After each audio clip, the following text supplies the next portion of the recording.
Hey gang, welcome back to the Wilson Combat Channel. Before we do anything else, I want to remind you to subscribe and ring the notification bell. That'll make you the first on the block to know when the next knowledge bomb from one of our resident experts is dropped for you.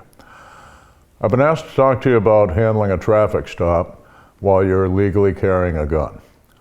I presume you're free Americans.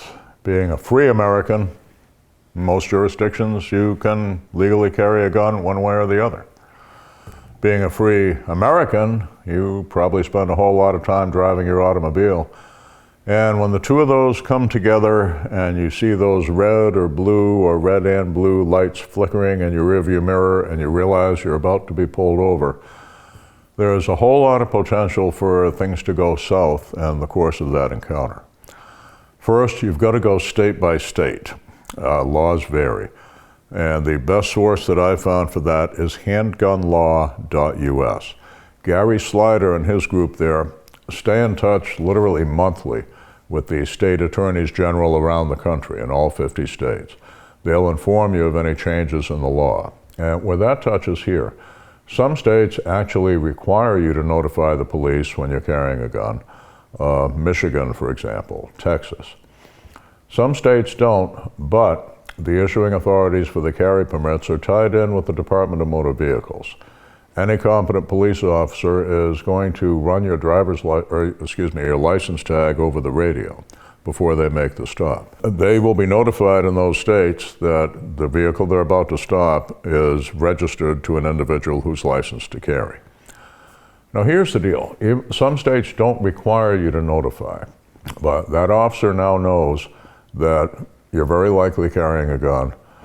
And when you approach and the discussion begins, if you don't let them know they're carrying the gun, some of them will see that as a sin of omission, deception by omission.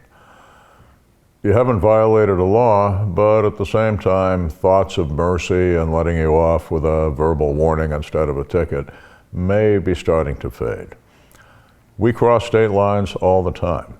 And sometimes if you live in a border town, you may do so inadvertently. So I've made it a habit wherever I am to keep the driver's license and the concealed carry permit right there together. When I hand over the driver's license, the registration, and the proof of insurance, I'll also hand over the concealed carry permit. And virtually every jurisdiction, but questionable in one, Michigan, that constitutes notifying the officer. In Michigan or in any state where the officer said, "Sir, would you please step out of the vehicle?" If I have not notified, I most certainly would notify by that point. The verbal notification should not be, "I've got a gun." It's a threatening statement. The cop's going to go, "I have two." Now, some things you have to consider here. I've actually seen cases where the officer said, "Take out the gun and hand it to me." If they said that to me, I would keep my hands clutching the steering wheel, and here's why. If the stop has taken place at night, even in a jurisdiction where the police normally travel one to a car, there's always the possibility that there's a field training officer training a rookie.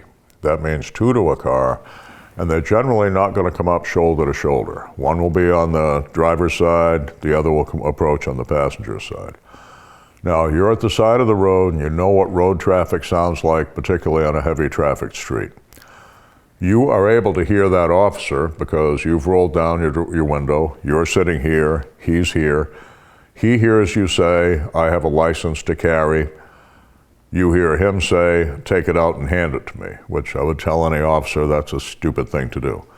Over on the other side of the car where that window is probably closed and there's all that traffic noise, you have the young rookie officer who can't hear that conversation. All he knows is he sees your hands starting to do this.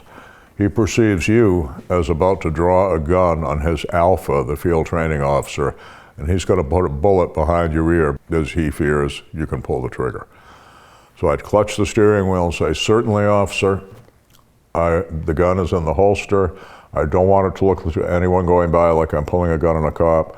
Tell me what to do, and you take the gun." It's in an open-top holster on my right hip. Today it's a Beretta 92. And let the officer take it from there. Now, a bit of suggestion here, if you're going to verbally notify the officer that you are armed, it's not, "I've got a gun." As we've said, that's a threatening statement. I would probably say, "Officer, I feel a duty to notify.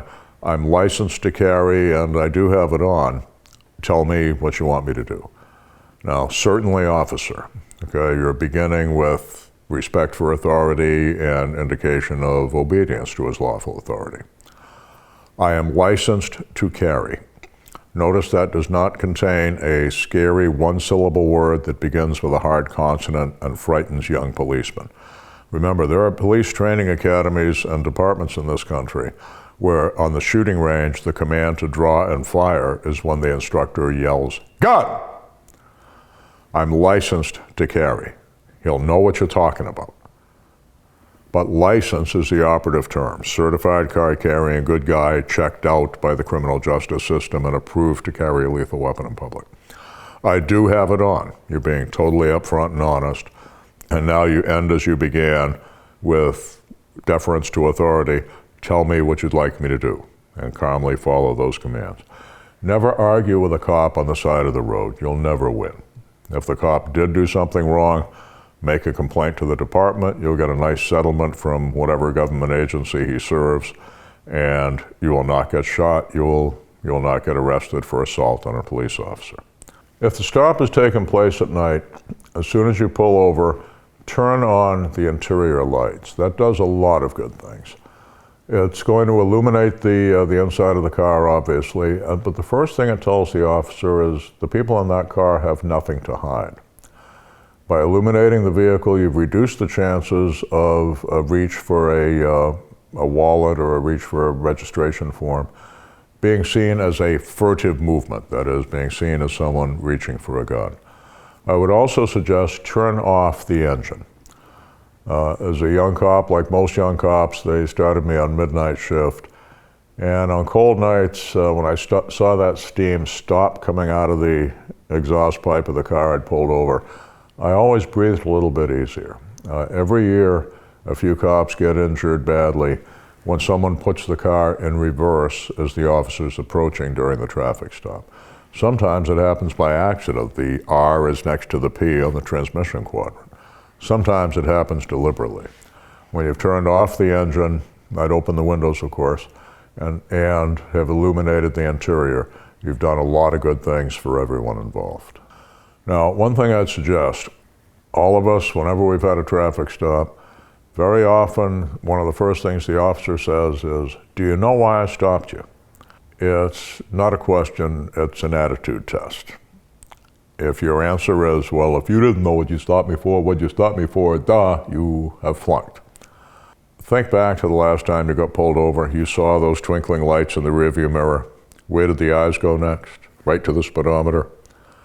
How many of us knew right then, uh-oh, I know why I'm being pulled over? So when you get that litmus test question, my advice to you is answer it with a refreshing honesty that the officer probably hasn't seen in a long time. "Officer, I was looking in the rearview mirror, I saw your lights, I looked at my speedometer, and I didn't realize I was going that fast. You got me."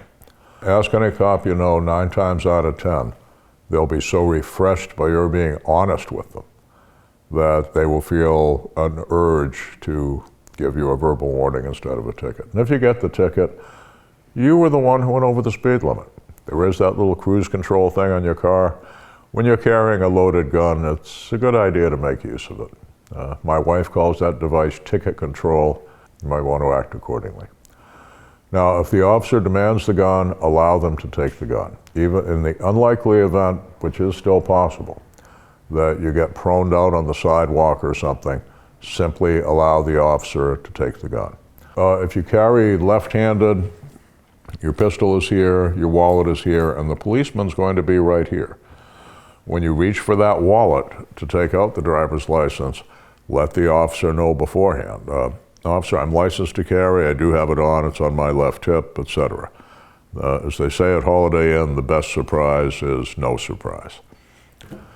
It would be a real good idea to have the gun where it doesn't reflexively become visible when you have to reach for your wallet. Now, if your situation is such that you have to unbuckle your seatbelt before you can access your wallet, and the pistol is on the right hip, remember there might be an unseen brother officer right over here at your 3 o'clock or your 4 o'clock, and if they see that there's a gun right where the hand is going to release the safety belt, we're back to the potentially deadly issue we had discussed earlier. So I would advise the officer, I'm licensed to carry, I do have it on, it's on my right hip. I will have to unbuckle my seatbelt. If that's all right, I'll just use my fingertips to pop the safety button. Do everything slowly. Retrieve the wallet, retrieve whatever needs to be retrieved. If you keep your registration and your proof of insurance in your glove box, as so many people do, I know you're smart enough, you're not going to leave your 45 on top of your driver's license, so that's your registration, so that's the first thing anybody sees when you pop the door to the glove box. If you've done that, that might be the last thing you ever see. Now, I know none of you are stupid enough to do that, but tell your friends, make sure they're not stupid enough to do that. The bottom line is any police-citizen contact can be potentially dangerous through misunderstanding. Do not be the one who creates that misunderstanding. There are countless millions of police-citizen contacts that take place in this country every year. Only a very few of them go bad through that kind of misunderstanding, but one is too many, and it's something all of us want to avoid. Put yourself in the position of the officer who is making that traffic stop, and basically treat them the way you'd want to be treated, or the way you'd want your 25-year-old son or daughter to be treated if they had chosen law enforcement as their profession. Having been both an armed citizen and a police officer, that's the best advice I can offer you. But I know we have a lot of people who've undergone traffic stops in our audience here at Wilson Combat YouTube channel. And I know we have a lot of past and present law enforcement. Your comments and your experiences are welcome here in our comments section. Looking forward to seeing you back at Wilson Combat. Hope you find it useful. Stay safe.